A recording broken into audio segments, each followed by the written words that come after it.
എനിക്കാണെങ്കിൽ ഫുഡ് അമ്മയ്ക്കും കൊടുക്കണം. ശരി 12:45 വന്നാൽ പോരാ.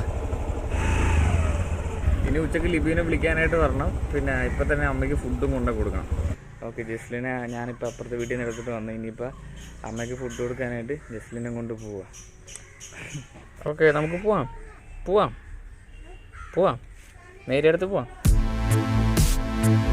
ഇന്ന് മേരിയമ്മനെ ഡിസ്ചാർജ് ചെയ്യും. നമ്മൾ ഹോസ്പിറ്റലിൽ വന്നു.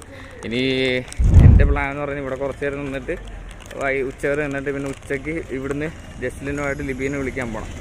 അതാണ് പ്ലാൻ.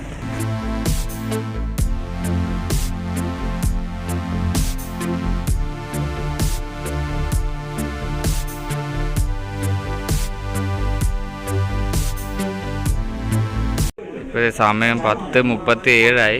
ജസ്ലിനെ കൊണ്ട് വെള്ളം കുടിക്കാനായിട്ടോ. ജസ്ലിൻ വെള്ളം വാങ്ങിച്ചാട്ടെ.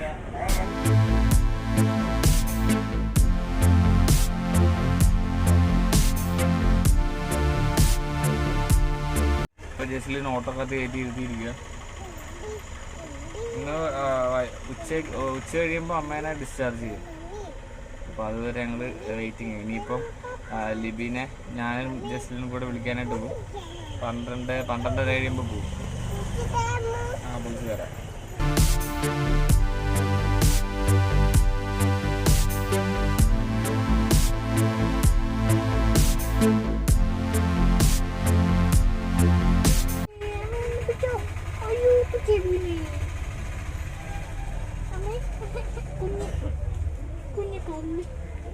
സ്കൂളിൽ പോണം.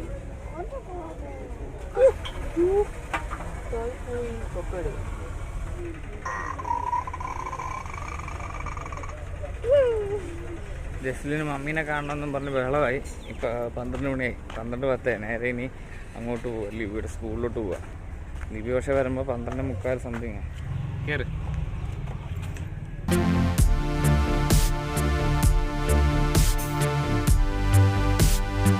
ഇപ്പോൾ ലിബിയുടെ സ്കൂളിൽ വന്ന് ജസ്റ്റിൽ വരുന്ന വഴിക്കാണെങ്കിൽ ഉറങ്ങിപ്പോയി.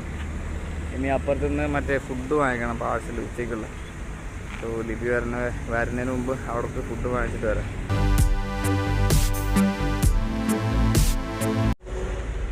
ഓക്കെ, ലിബി വരുന്നുണ്ട്. ഉണ്ടാ ലിബി തോന്നുന്നത് ചൂടുണ്ടോ? ഇല്ലല്ലോ, ഉണ്ടോ? ഞാൻ അവിടുന്ന് അമ്മയുടെ അവിടെ നിൽക്കുമായിരുന്നു. ഞാൻ ഇവിടെ കൊണ്ട് അങ്ങോട്ട് പോയി. അവിടെ നിൽക്കുമായിരുന്നു.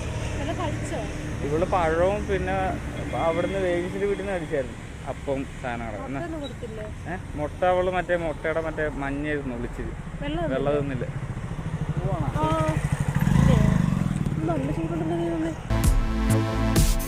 ഓക്കെ, ഞങ്ങൾ വീട്ടിലെത്തി. അത് ഹോസ്പിറ്റലിലോട്ടുള്ള ഫുഡാണ്. ജസ്റ്റിൻ്റെ ഇവിടെ കിടപ്പുണ്ട്.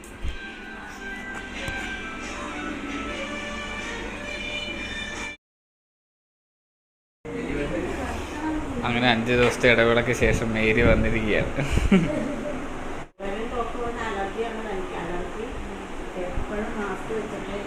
മേരിക്ക് എന്ത് തോന്നുന്നു 5 ദിവസം വീട് വിട്ട് തന്നപ്പോൾ? സൂപ്പർ ലോകം പോലെ സ്വാതന്ത്ര്യം കിട്ടുകയാണെങ്കിൽ വീട്ടിൽ വന്നാൽ മതി. അപ്പം അങ്ങനെ